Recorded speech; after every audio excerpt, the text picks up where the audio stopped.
Jai Hind, Jai Bharat, and welcome to Dev Talks. This is Adi. Lots happening on the ground on Ukraine as well as in the circuit of narratives. The Ukrainian president recently gave an interview where I personally felt that he gave quite a correct picture of what was happening on the ground. He seemed pretty frustrated, he seemed scared, and he seemed out of balance as far as the situation was concerned. We have this evening as a regular feature now on Dev Talks, analyzing the Ukrainian conflict, is Major General Prabdeep Singh Behel. Sir, good evening. Welcome to the show. Good evening, and thank you for having me again on the show. Uh, Achit, this is Ukraine remains interesting. The world is seeing a terrible change for the good or for the bad is what we got to see in the future. But at the moment, things are quite, you know, in a fluid state. We do not know as to whom to believe in the media. Uh, there is an information campaign which is on from both sides. I would put it that way. But if you look at it pragmatically, and as you mentioned, the Ukrainian president seems quite frustrated. And in this particular interview, he made a very interesting statement when asked by the host. He commented that Bakhmut was basically an image building exercise for both sides. He was more worried as to if Bakhmut falls, it will be claimed as a victory by Russia, and in the eyes of the world, Ukraine will appear to have been defeated. So this kind of a statement coming from the president who has been wanting to fight and pushing in troops into Bakhmut uh, appeared a little strange. Uh, uh, it seemed like an honest confession that maybe Bakhmut was what he's fighting for, and it is not the entire of Ukraine that he's much worried about. That's where I'd like to start today with. And we've seen as to what's happening on ground. A lot of fighting in Bakhmut. There are claims to say that Bakhmut has already fallen. Uh, we know we know that there was an industrial complex called Azom, which has already fallen, and the Russian Wagner Group, which is a which has about 30 to 35,000 troops, Wagner troops fighting in Bakhmut, are nearing the city center and the museum. So when you look at all this, the Russian Wagner Group seems to be doing a fairly good job and is on the verge, I would say, of capturing Bakhmut. Whether it has fallen or not, I think it's too early to say. It is believed that Bakhmut has been cut off from all sides, both the highways, one leading towards the north, towards Kiev, and the one which is going westwards.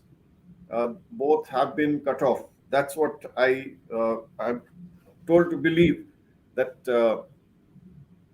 they are kind of cut off.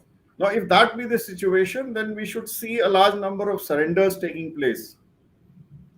There are reports to suggest that about 80 to 90 Ukrainian troops, just about 80 to 90, have already surrendered.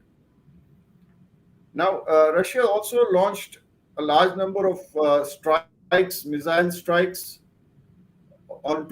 today onto Kharkiv and Kherson. So that is something very interesting. There have been air battles, air strikes as well. So, Air Force is so coming into the play. Yes. yes, today the reports to suggest that airstrikes have been used, air has been used, air power, and of course the rocket artillery, as we see in large number of videos coming out in the media, that continues. Now, everybody is talking about a counter offensive from the Ukrainian side. And this anticipation of a counter strike remains, but when and where is kind of at the moment not spelled out, and which obviously would not come out in the media so soon. Hmm. However, it is anticipated that it will only take place in the months of in late April or May, once the ground situation, the ground, I mean the actually the ground dries up, and because the black soil as of today cannot take on the weight of the tanks. So that is one consideration. So we see that happening in the towards the end of April, or towards in the month of May, or maybe beyond. The Russians are aware of this.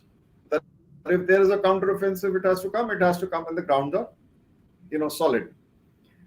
At the same time, because of so much of transparency in the media, everybody is anticipating and is looking at the arrival of more tanks. It's already reported that the Leopard 2s, as well as the Challengers. A few Leopard 2s have already arrived, and some Challenger 2s have also arrived from the UK. So if this kind of a build-up is taking place, we had the defense minister of Ukraine taking a ride in a Challenger, and was, openly thanking United Kingdom for having supplied those. So the preparations for a counteroffensive are on. But I want to argue a counteroffensive requires a very large force, a very well knit, well coordinated large force. It requires coordination with the artillery RT. It requires air power. It requires missiles, and then of course on the ground it requires tanks, armored fighting vehicles, and the troops, the infantry troops. Whether they have been able to march that kind of troops, or whether actually they have that kind of troops, I would put it that way. Having suffered so much of casualties, uh, that remains a question we must ask. And as far as the Russians are concerned, we know that the main force has been held back even till date. Yeah. Hmm. Interesting So synopsis. It actually brings about we a are lot of also questions. been told that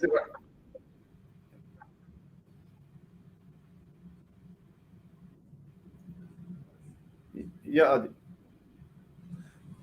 You can't. Can you hear me, sir? yeah, it's not Why don't you switch kind of. back, sir? You switch this network. The previous one seemed to be better. Why don't you switch back and we'll just hold on for a minute. Is it okay now? It's clearing up a little bit, sir. Right. Can you hear me, sir? Yeah. Perfect. So, interesting synopsis that you actually gave across brings about a lot of questions. I want to start with the interview itself. He came back from, I mean, supposedly he came back from Bakhmut and Avdiivka, where the battle is kind of on right now. And is it the effect of the visit that he spurted out the things that he did spurt out? Yeah, actually, that's what happens when you go on ground. You carry out an assessment of the ground. That is when you realize as to what the actual condition is. And I must admire his enthusiasm, his commitment, and his courage to have gone into the main battle, you know, battleground to get a correct assessment. And I'm sure it is an after effect of his visit, uh, and rightly so. In a way, it is a matter of pride, or it is a matter of a little bit of ego involved. I wouldn't say as a personal ego, as a nation also. That he doesn't want to be mocked at. He would want to portray that they gave a big fight, and it is only after a big fight that they lost Bakhmut. So True. he knows for sure today or tomorrow it shall fall, and he is giving the importance of Bakhmut so that the world does not see him as having been defeated. So I think if I anybody in his situation would put up a brave front like this. Oh, indeed, absolutely, absolutely, sir. Sir, last week also when we had a conversation, we spoke about another defensive line if there is any coming up. I've been trying to do a little research to figure out if the Ukrainians are talking about some sort of a defensive line, but I don't see any chatter about it. Nor are the Russians mentioning it, nor are the Western, outlets talking about it. So when you look at that and you look at the thing that you just told us about a counter-offensive, as a military man, sir, what does that tell you about the organization of this army? You know, first let's take the well-trained Ukrainian army, which was existing. I said was existing. Uh, Wow. Today, yeah, I mean, when you were the initial onslaughts have been bravely fought by the well organized existing Ukrainian army, well trained army. I mean, they've been trained since 2014 by the Americans.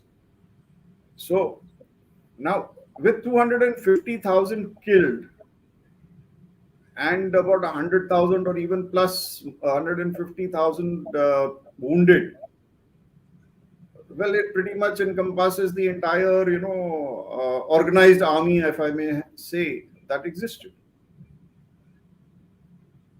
Now, you look at the current situation. While the Ukrainian leftover army does exist, I'm sure the command and control element is very much intact.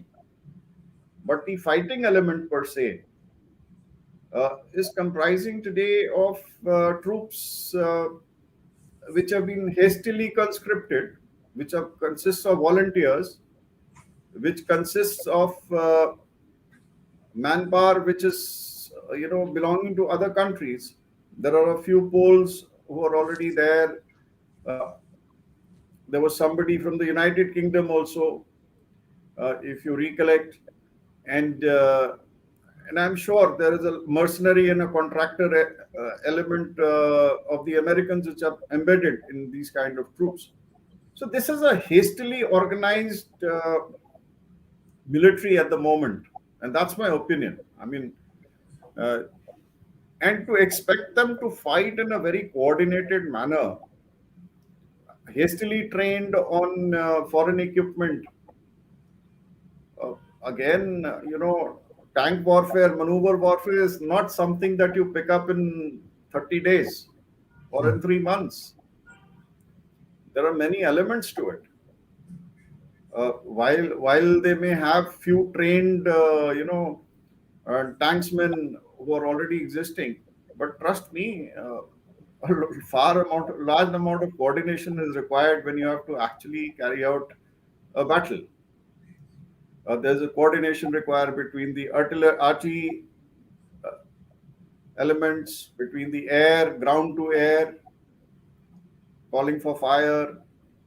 There are some engineers elements which are involved. So it's a very complex conglomerate of all arms and services, which carry out operations in a very coordinated manner.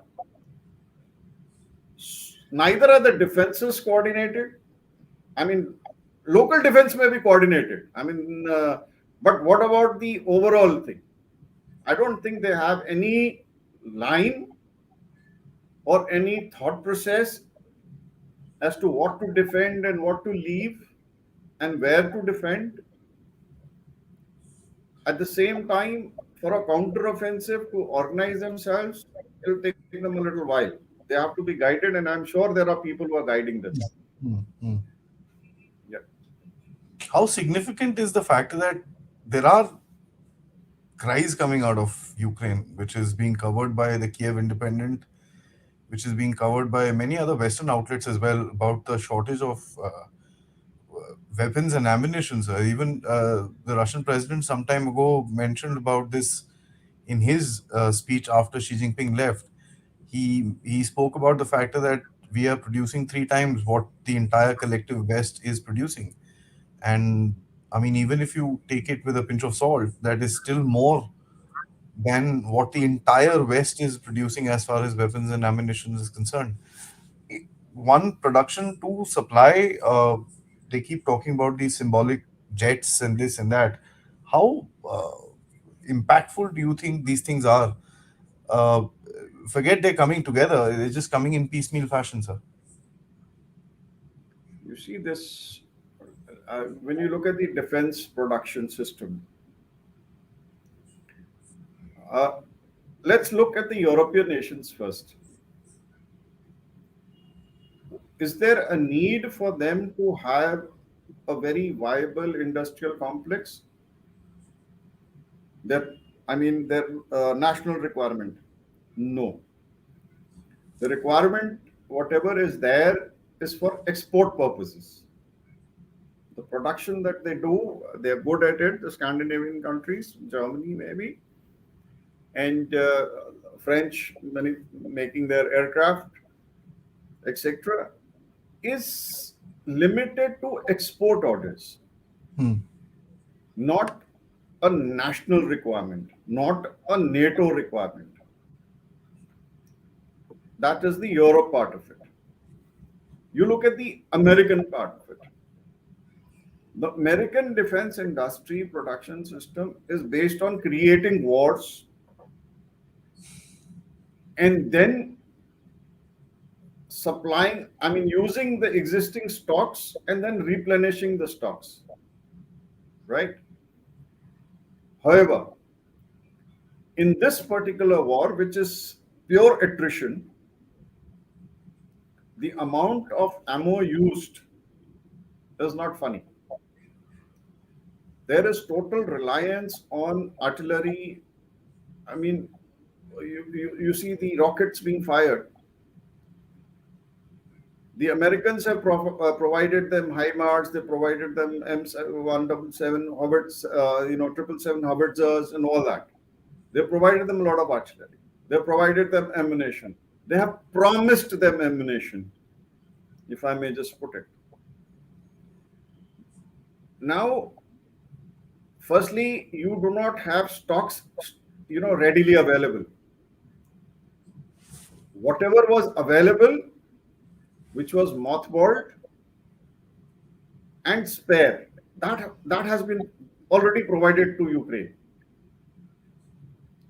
Now, if you're looking at production system, ramping up the production system, I'm afraid they don't have that kind of, industrial setup that, and it's not a national emergency wherein everything has to be ramped up and, production has to be increased three times, four times. Hmm. That's the West. Now let's look at the Russians. Now Russians have a different system. They are a major exporter of arms and ammunition. They they keep producing in bulk. They have well established production houses, complexes, producing tanks, producing guns, producing ammunition. They may not have been producing because they were not required. But today, when the requirement is there, the entire industrial complex has been, ramped up, and rightly so. Mr. Putin says that we have got three times the potential to produce. Now, when such inequality exists, on one side you have equipment which is from one source, Russian equipment, single source, single production system, single supply chain existing. You look at the West, it is a a mashup of various equipment provided in hastily organized. There will always be a mismatch because it's in the battlefield. You have to understand it is just not fighting; it is the tail also which matters. We have something called the tooth to tail ratio. So the tail also matters. The logistic matters a lot. It is not only supply of ammunition, it is also supply of fuel, it is supply of rations. So until or unless all that system is set up, is well oiled, it's a well oiled machine, a war fighting machine. Only then will you win a war. But this kind of a situation where you gather from here and you gather from there, and then you put a force together and try and fight, howsoever good you may be, I'm afraid, howsoever good the equipment may be, the net result is not going to be good. And there is this kind of an imbalance which exists today, and it is in favor of Russia, and that is what is propelling Russia ahead. Yeah. Funnily speaking, it seems like the West and Ukraine seem to be in a hurry and not the Russians. Russians seem to be very cautious and confident about each move that they make. There are no fast movements, there are no sudden attacks. It's just very mellow, sort of a way of war fighting. Probably, I mean, a whole different way of war fighting. Only the results will tell us in the future. But sir, I want to come to the second part of this talk that we wanted to have is about the significance of the Russians placing nuclear weapons or the talks of placing nuclear weapons in Belarus. And the again, quoting President Putin, he said the Americans have been placing weapons all over the world. Why can't we place weapons in Belarus? And he clarified that these weapons will be only handled by Russian soldiers, will be this and that, but it's just being there for training. How significant in the game do you find this to be? Yes, all this while we only heard of threats.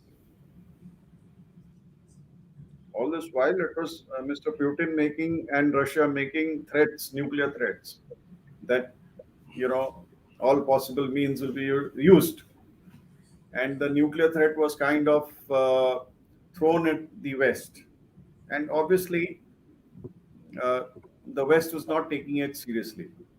Hmm. It is believed that the trigger for the statement and the trigger for the decision to deploy tactical nuclear weapons in Belarus is a result of the supply of DU ammunition, depleted uranium ammunition, Hmm. by UK to Ukraine. So it is making a statement that now I am serious. If you think that I was joking, today let me tell you I am not joking, and this is how it is going to be, and how significant, as you already stated. Uh, if the NATO countries can have nuclear weapons being deployed or the been deployed in their countries, like they have them in Germany, Netherlands, France, Belgium, if they can be deployed there in Turkey, I mean, it is very naive on the part of the Americans to say, or the West to come around and say that you can't do it. How can you deploy? I mean, it's ridiculous. So this kind of a thing is not acceptable to any person, and this argument doesn't hold good. So the significance of this is tactical nuclear weapons have been moved closer to the NATO countries, will be moved. I mean, they've not yet moved. I'm told that the silos, etc., or the places will be in, you know, the infrastructure will be ready by the 1st of July. That's what I've heard, I've read. And by 1st of July, if the infrastructure is there, they will be moved at that particular time. In any case, tactical nuclear weapons did not fall in the umbrella of any of these treaties, Mm. nuclear arms treaties. That was one. And second, today, none of these treaties kind of hold good. All True. that effort, all that effort from 1947 down to date has been kind of nullified. So it's free and fancy. Nuclear wars are out in the nuclear warfare is out in the open. The weapons are out in the open. You do what you feel like doing. I'll do what I feel like doing. This is a very dangerous situation, and it will kind of propel many countries to start, coming out in the open and claim their possessions that they also have nuclear weapons. And I'll let loose a tactical nuclear weapon in case you kind of uh, bully me or something like that. So this situation is dangerous. However, will they be used is a moot point. I have my reservations on their usage. Uh, Unlikely. I guess only when the red lines. Nuclear weapons are always a or remain a threat, and the usage is always a threat. But then it is subject to what the red lines are. And the Russians have about 2,000 TNWs, Hmm. whereas the United States has 200. That's the ratio: 200 versus 2,000. And it is believed that the nuclear arsenal of the Russians is far superior Yeah. to that of the Americans in the West. The other thing that you got to note here is that the nuclear missiles and warheads were existing in Belarus, in Kazakhstan, and in Ukraine during the Soviet era. It's only in 1994 that it was decided that these will be shifted to Russia. So it's not that they have not been deployed earlier in these areas. So they were there. So perhaps the infrastructure exists, and I would go to the extent to say that even the older manpower exists who knows and they know the wherewithal, how to maintain the wherewithal. So rightly, I think chosen, and it's also a guarantee for uh, Belarus. You see, the Lukashenko, the president of Belarus, he also needed a security guarantee. He doesn't know. He also needs something, as a guarantee that the West does not kind of trouble him. So that is how he has agreed to have these placed on his soil, on his country's soil. And when they are there, nobody dare mess with him.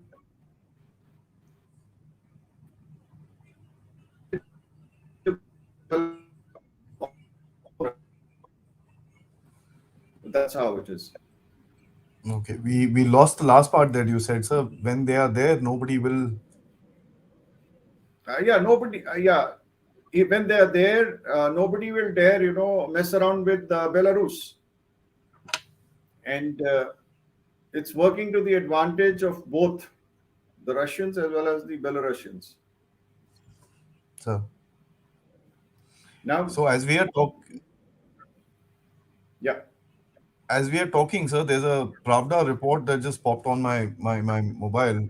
Now, Pravda is the official kind of spokes channel for the Russian government, and it says Russian Kinzhal missile destroys dozens of NATO officers in March 9 strike. Uh, I want to talk to you about one, the deployment of the supersonic, the hypersonic missile, and the second thing is about the ISR capabilities that the Russians have suddenly started showcasing, sir. We've seen their air power being used a lot more aggressively that they were doing before. Their targeting has been, I mean, even the Ukrainians don't come out and say after missile strike that civilians have died and this and that. That story is just gone. So their targeting has been precise. And this is the third such attack on a NATO intelligence sort of a base in the past 2 3 weeks. Significant base. What do you think is now? What's changed here, sir? No, nothing has changed. This infrastructure, as far as ISR capabilities are concerned, ISR is intelligence, surveillance, and reconnaissance capabilities. Now, these are, there are various levels. Just to explain the architecture, you have the satellite, you have the satellites which are flying, which are, orbiting the Earth and transmitting precise locations and giving out correct information, absolute precise information. Uh, they are accurate. I'm sure the Russians have satellites with about resolution of zero point 0.5 meters or maybe less, and that is the kind of resolutions these satellites have. Or a few years back, 1 meter used to be taken as the standard resolution. But then the latest satellites, the cameras, the resolution is zero point 0.5 meters. So when you're looking at that kind of an accurate, resolution existing, so you have these satellites. Then you have, large number of aircraft which are flying, which are giving information. So you have the surveillance aircraft which are flying, you have the satellites which are flying, you have the aircraft which are flying are giving you imageries, photographs, satellites are giving you imageries. The downlink is absolutely in real time. So this architecture exists everywhere. Any country worth its salt has an ISR element, I would say, the architecture in place. I mean, we also boast of a very robust ISR structure. So does China, and so does Russia, and so does the United States. So nothing very strange. What you will ask me is, how come they have been activated now and not earlier? Right? It is a decision. As I always said, Ukraine was not meant to be fought by the Russians. The Russians never wanted to fight it the way they want. Even today, if you ask me, they're bringing out T-54 tanks and T-55 tanks, vintage tanks out of their stores and putting them into battlefield is primarily to conserve their main fleet. Of course, they suffered a lot of losses. They don't want to lose out their main battle tanks again. They don't want to lose out on T-90s. So when you look at all this, now they've gotten smarter. They're getting organized. Earlier, they had gone in an ill organized manner, not with the intent of fighting, not with the intent of causing destruction. So now the intent has changed. Now it is a fully grown battle, well coordinated battle which is underway. As far as these hypersonic missiles, etc., are concerned, uh, Russia seems to have beaten the Americans in this game. Hmm. Hypersonic missiles, of course, China has their hypersonic missiles. They tested them a couple of years back. Whether they have ever used them physically, of course, not, other than in the test ranges in the eastern coast of China. But the Russians today are proving that their Kinzhal hypersonic is effective. and that's how they took on. You know what you got to realize, that when you have a command center, a command headquarters, or command communication center, or a command center, you emit a lot of signal communication, Hmm. electronic. So the LNT resources, the, the aircraft which are flying, or the satellites, they pick up these electronic signals, and from a very simple system of triangulation, you can pinpoint the exact location of from where these signals are being transmitted. So all these electronic intelligence resources have been today deployed by the Russians. They can pinpoint, they have satellite imageries, and there you go.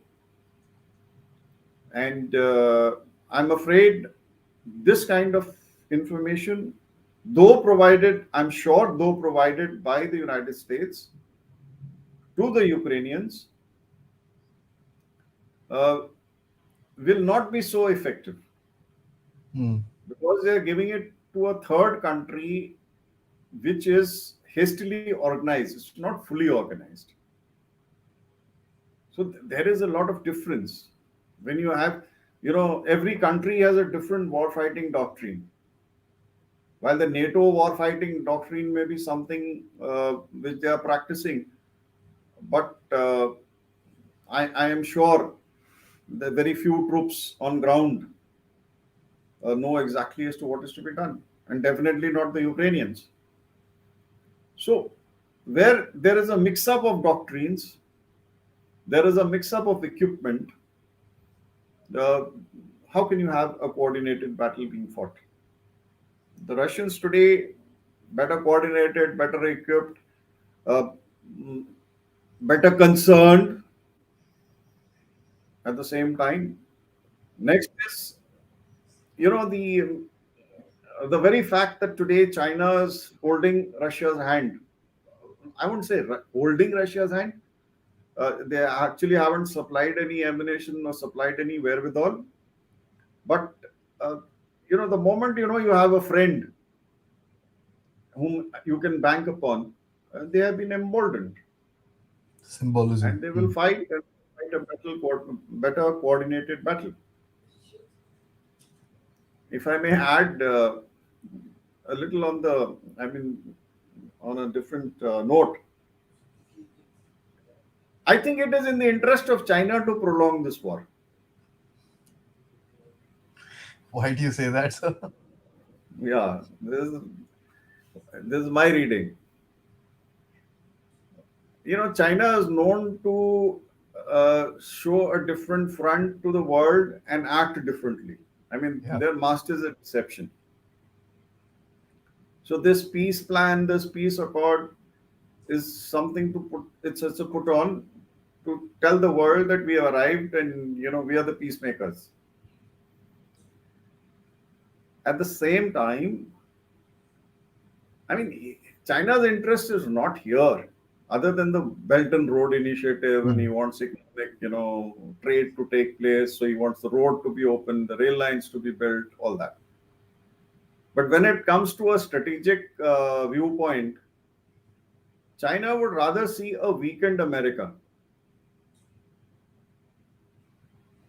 and a weakened America to an extent, uh, de-dollarization, being consumed in Ukraine, the production being ramped up and unable to meet the demands of the Ukrainian war. I mean, the okay, you provide aircraft, you provide training, your attention is divided towards Ukraine, whereas China is looking at Taiwan. Hmm. After a few months or a year or two, if Taiwan front opens up, what is the status of the United States armed military is what we got to be seeing. Hmm. So, what would China like to see? China would like to see America getting, weakening up, their currency going down, the economic situation going down, it getting embroiled more and more into the war, whereas it is growing, and it is, if it starts asserting itself in the South China Sea today, you can imagine as to where the attention of the Americans would be. So I think that's why I make this statement. It's in the interest of China to prolong the war, and it feels confident that Russia can take them on alone. I mean, That I that kind agree of with you. confidence also. I mean, that confidence exists. That's why there is no assistance from any other country to Russia, which is happening. I also think that So the Chinese are reevaluating their own confidence with regards confronting the West uh, absolutely. single-handedly. So that's something which is interesting. Sir, I want to ask you last question about Crimea. Just 2 minutes, sort of a comment. And guys, after this, we'll head into your questions. Loads and loads of comments and questions here. Uh, we'll take all of as many as possible. Of course, before we get to that point, all of you, please like this video, subscribe, and if you do want to help out, the QR code is up here, and you can join the channel or send us a super sticker, super chat. So, my last question to you is about Crimea. The Russians now have come out, Medvedev at least has come out and said Crimea is a red line. You go there, the nuclear button will get pushed. Those not exact words, but that was what was said. Now, how significant do you think this is, connecting it with the deployment of the weapons in Belarus? Because that's like a step forward. And is this now basically nuclear messaging to tell the Americans to kind of lay off? Yeah, Crimea is very dear to Russia. So that be very clear. 2014, they got it under their wings. It is stated by the West, they say illegal annexation. The Russians would say, sorry, not illegal, but rightful annexation. Hmm. And they have their own bases there. So Crimea today to them is the most important place as far as the Black Sea is concerned, right? Now, when it comes to the naval operations, when it comes to domination of the sea, when it comes to uh, what do you call showing the world that we exist in this area and this is important to us. This was always Russian, and we have claimed it back. No ways will they come to a situation when anything happens to Crimea or any attempt is made to take back Crimea. There is a lot of noise being made that we want the return. The Ukrainians claiming that we will get back Crimea and all that. That's not going to happen. They also know it. The Ukrainians themselves cannot step into Crimea. They can only do it with the help of NATO forces or the American forces. Now, when such a thing happens, and Russia firmly believes and states that Crimea is part of Russia,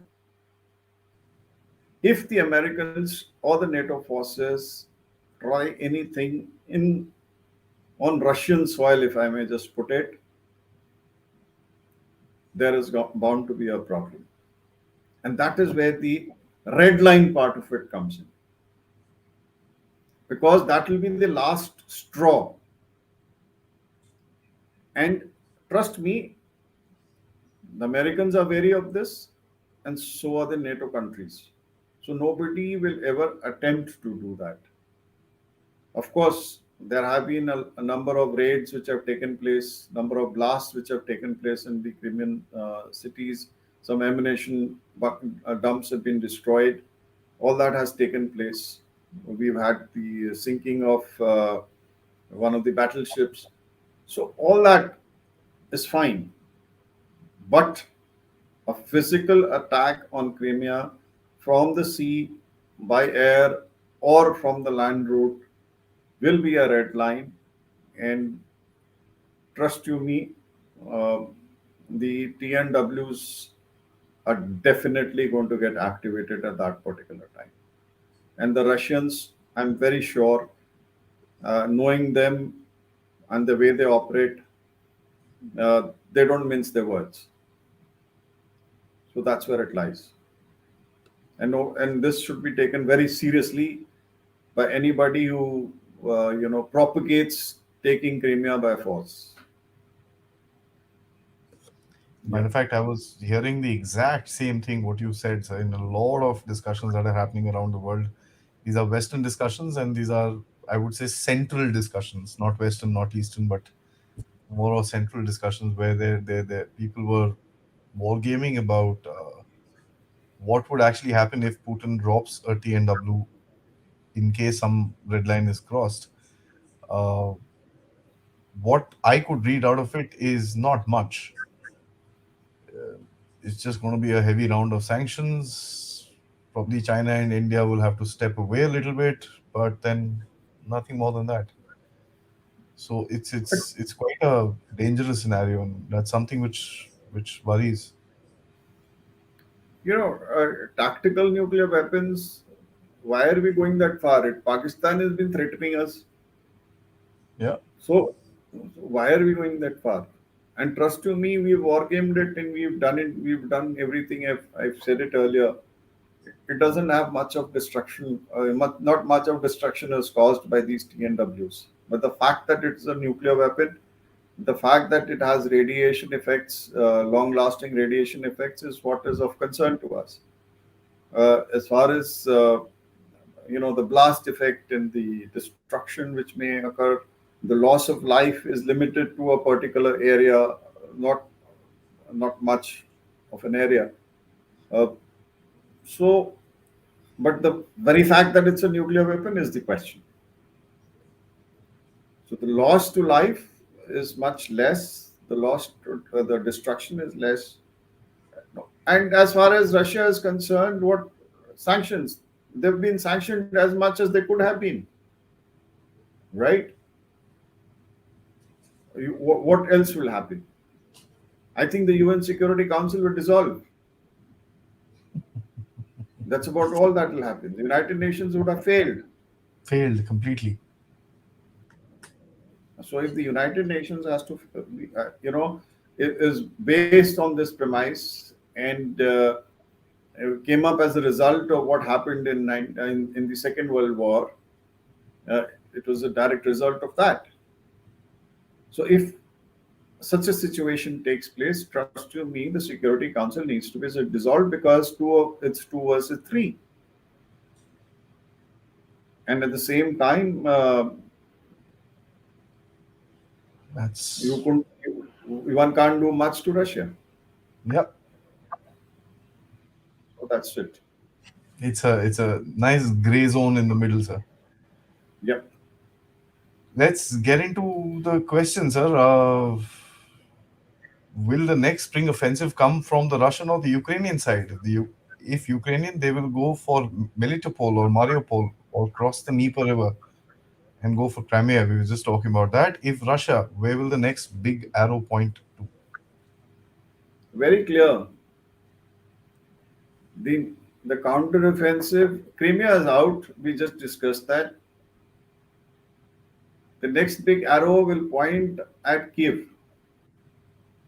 That's it. Go for the kill.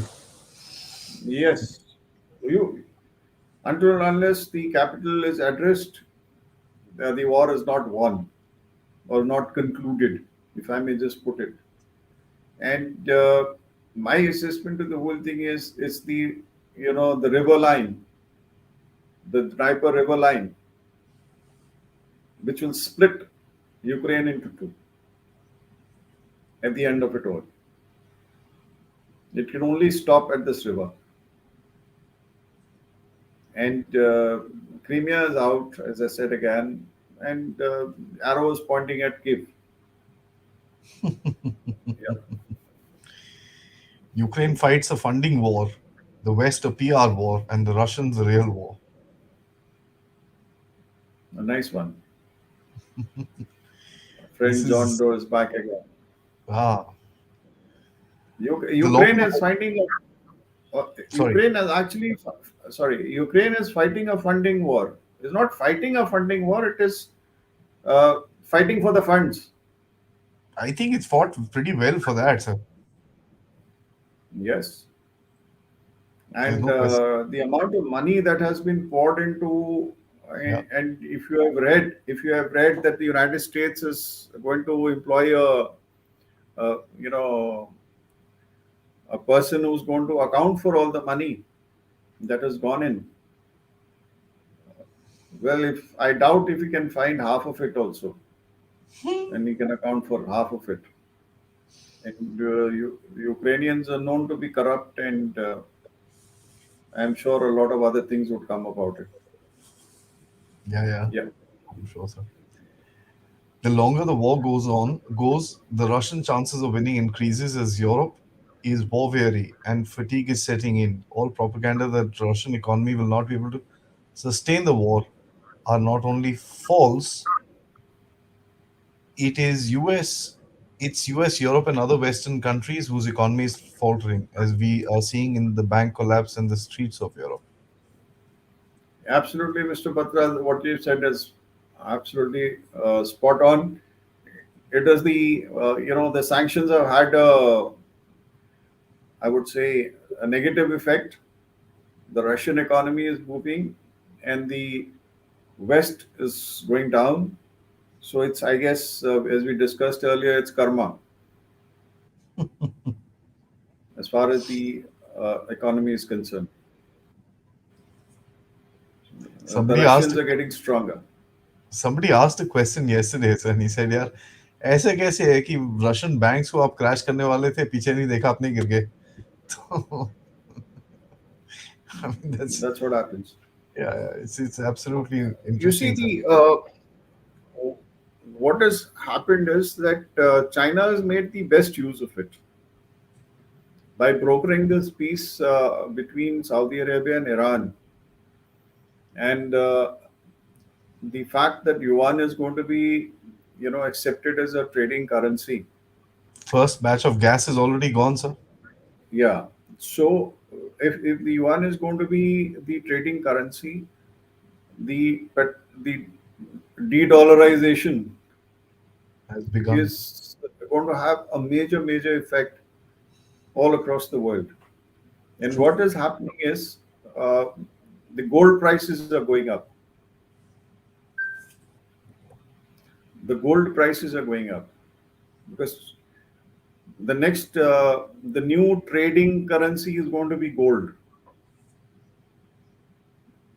and because you don't know whether you got to own it, the dollar is going to survive or not. So many countries today are buying gold, converting their dollar reserves into gold reserves. So that is what is going to happen. So buy gold.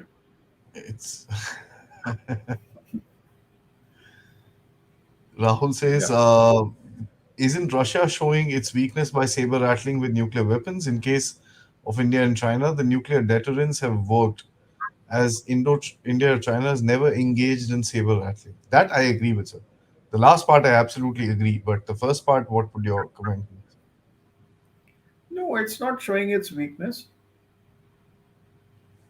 If you have to, you got to have something with you to take on mighty United States as well as NATO, entire of Europe, nearly entire of And, Europe.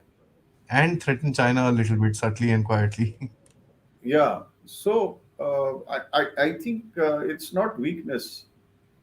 It is a strategic maneuver, if I may just put it. The very deployment of our TNWs in Belarus is going to be a strategic maneuver on part of Russia. And this is how it works. And as far as India China is concerned, we've never talked about nuclear. We have CBMs in place, and both China and India believe in the NFU, that is the no first use policy. So there is a little convergence on this aspect. There is an understanding on this that both countries follow the NFU. It's unlike Pakistan, which keeps kind of throwing nuclear at us at all times and talks of red lines and stuff like that. So India and China have never spoken about it. That's very true. Yes. Will the counteroffensive be delayed if Russia clears the third defense line and go towards Sloviansk and Kramatorsk, simultaneously coming down from Izium to Izium from Belgorod along the Oskil River, making Sloviansk indefensible? Basically, create a feint. My friend is going too much in details. Uh, That's why I just you, said basically create a feint behind the lines for the Ukrainians not to be able to do something. you see, what is the aim? The war. You look at these small towns and villages, and you just cannot say that there is a line as such. Yeah. Are these held? Is the question. You know, The line might be you there, can but not held. Yeah, of course. the towns and villages may be there, but how many of them are held? Now, which are the towns and villages which are held? I mean, I made this point earlier on one of my talks. Is these are communication centers, which are the Bakhmut. important? Why is Hmm. Bakhmut more important? Let's analyze that. And if there is any other town which is as relevant to Bakhmut, it's because of it's a mining town, it's an industrial town, it is where the railway lines converge, it is where the roads converge. So it's a major communication center. That is what it is. Now, as far as the Russians are concerned, what is their aim? Their aim is to head north. As I said, Kiev. If the Russians are to plan an offensive, they have to go north. They have to capture these big towns, Kherson and Kharkiv and whatnot. Right? These small towns, until unless they are occupied, they really don't make any difference. The question is whether they're occupied or not. So what will they do? As you said, what is a feint? Feint is something wherein you make the enemy believe that you are going to launch an offensive, but you don't. So, but in that also, a physical offensive is launched. If you say a feint, it is not that action nahi hoga. There will be contact. There will be fighting. They will ensure that the enemy which is existing there is engaged, is not allowed to disengage from there and be used elsewhere. So they will tie down those forces and then maneuver and go on to the main objective. So there will be a force which is earmarked for the feint, and there will be the main force which will go to the main offensive. So that is how it would work. Yeah. Zelensky's credibility is in the continuation of war with Russia. So if it stops, he will just vanish. Nobody will talk or discuss about him. What's your opinion? You're very right. As far as Zelensky is concerned, what is his credibility that I fought the war and I could hold on to the Russians for so much period of time. And and He'll be trust you giving me, they've held on now 13, 14 months. 13 months, they've done a good job at it for a country that size, and they have been able to do that because they are good soldiers, they're good nationalists, and they have been ably supported as far as the equipment is concerned from the West. Hmm. So And it is but natural if he is defeated, if the war ends. If he is defeated, then Zelensky vanishes. If not defeated, if there is a ceasefire and he agrees to talks, well, he still will exist. Yeah, And if there is a ceasefire now and if the country gets divided, and Russia gets the Russian controlled areas or the Russian speaking areas and the balance of Ukraine, he will still be in Ukraine and perhaps be declared a hero also. And I don't think he'll become irrelevant. After all, he's led his country to this point at least. yeah. Has the The only thing demographic I reality? the only thing sorry the only thing I have against President Zelensky is he's got far too many of his people killed. This could have been avoided. This war could have been absolutely avoided, and there would have been peace much earlier. And this is a war which is an avoidable war, Absolutely, and he no has question. pushed troops just to fight, and I think uh, that's not where statesmanship comes about. And we've spoken about this before, sir, on this channel, and then now Yeah, suddenly this interview where he talks about PR for winning a battle was extremely sad. yeah, It's quite a shame on the people that lost their lives. I mean, so absolutely. the question is, has the demographic reality weighing down on realistic military decisions, making them extremely risk averse in Russia of taking large casualties, making the pace of war slow and I mean, methodical. No, no, no. It's not. I kind of they, as I said during our conversation earlier. If you just, I'll repeat it. Initially, they went in not to go to war. They went in not to cause destruction. They were not prepared for the destruction which got caused on them. They have taken the time to. They have withdrawn from many areas where they realized that it is not worth fighting at the moment. So they have stepped back, they have reorganized, they have re equipped themselves, they have let the Wagner force, aided by few brigades, to fight at the moment. But the main force has still been conserved. So I think it is not the demographic reality. I would agree with the realistic military decision which they have taken. And wars are not fought, just it's not like that. I mean, war is a very complicated affair. You ask us the amount of options you have to weigh before you get into war, before you adopt a particular course of action. There is a lot of preparation which goes around when you have to actually go to war. So I think they bought the time by letting the Wagner troops fight, and today they kind of re-equipped, reorganized, and when they come in, they will come in a decisive manner. Is what I feel they would do. And why take large casualties? Why? Any same, Exactly. the basic fundamental of fighting, whether it is a single soldier or whether it is a body of troops.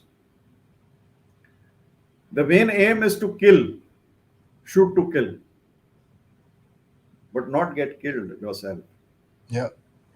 So the tactical acumen lies in being able to kill the enemy without suffering losses yourself. So it's not you can't be bold and stupid. Patton said, right? You know, wars are not won by dying for your country. Wars are done by making the other SOB die for his. So That's right. So that's how it is. Ek goli, ek dushman is fine. We follow that fundamental, one round, one shoot to kill. Ek goli, ek dushman. So you conserve your ammunition, you save yourself, and you use a single bullet to kill this enemy, not waste ammunition. Here, there's a lot of wastage which is taking place, I feel. True, true, true. Yeah. Sir, in your experience, has such a war of words happened before, specifically from 1900s to present day? Whitewashing crimes, gaslighting the truth. My experience, I would not say such kind of a war has taken place, or maybe even if it did, the social media and the media was not so transparent and was not so active, if I may Probably just put it. Vietnam was a war like this, but Yeah. yeah, we didn't I know mean, about it. our impression of the Vietnam War is based on movies, right? And whatever we have read. But had the social media platforms been active at particular time at that particular moment, maybe the outcome of the war would have been perhaps the same but quicker. Hmm, hmm, Let me just put it. And today everything is transparent. And the information warfare, when it comes to gaslighting and whitewashing crimes, this is basically because even in the Germans were very good at it. Goebbels, I mean, he was master of propaganda, right? brilliant. I mean, in terms of what he did was, Yeah, so they had this propaganda machinery which was very, very active. So it did take place at that particular time. But today, transparency is existing. Information warfare is a very important component of the war fighting strategy and shaping of the battlefield. We have this term called shaping of the battlefield. Shaping of the environment starts taking place months, years in advance. Now, if I may just, draw your attention to Iran, what is happening? A narrative is being built up against Iran. You just read the last 4 5 years, a narrative is being slowly built against Iran. So it's over a period of time, and ultimately they'll go in. The moment there is no success in Ukraine, they will divert your attention from Ukraine yeah, to Iran. What do they have to do? who talks about Afghanistan? Nobody talks about Afghanistan. It's gone, gone, gone and dusted, done and dusted. Yeah, yeah, indeed. So I agree with you. Of course, World War II, as I gave the example of Goebbels, German Germans, they did a good job at it. A lot of European countries are also part of the BRI, have taken Chinese investments. So, a part of weakening US, China can more effectively debt trap Europe. Yeah, it's debt trap Europe to the extent that Pakistan has fallen to, or the Sri Lankans fell into. Not Mm. it won't happen that much, but definitely Chinese have a lot of business with the Europeans, and there's a difference between what has happened in Sri Lanka and that is what has happened in Pakistan and what is happening elsewhere in the in the Pacific, in certain these small countries, Vanuatu and all that, in the island countries. Now that's a different story. When it comes to Europe, they are part of the BRI because they understand that for trade to exist with China, they need to have a robust infrastructure. So that is where it is. So the debt trap kind of a thing situation, the classical one, unlikely to take place with Europe. Maybe one or two countries may fall into the trap, say Italy or somewhere, not Mm. otherwise. Not happening. True, sir. A weakened America is better uh, is better for the world, as it will hasten the de-dollarization, which is in India's favor. Any thought that China will get emboldened is of no consequence to us, as we will have to fight it alone. India will have to fight it alone. No, this is something we all as Indians got to be prepared. We have to fight it alone. But trust me, the beauty of our nation is we have more friends than enemies. I was just about to say that. Yeah, yeah. You know, because we on our own do not mean no harm to any other country. Hmm.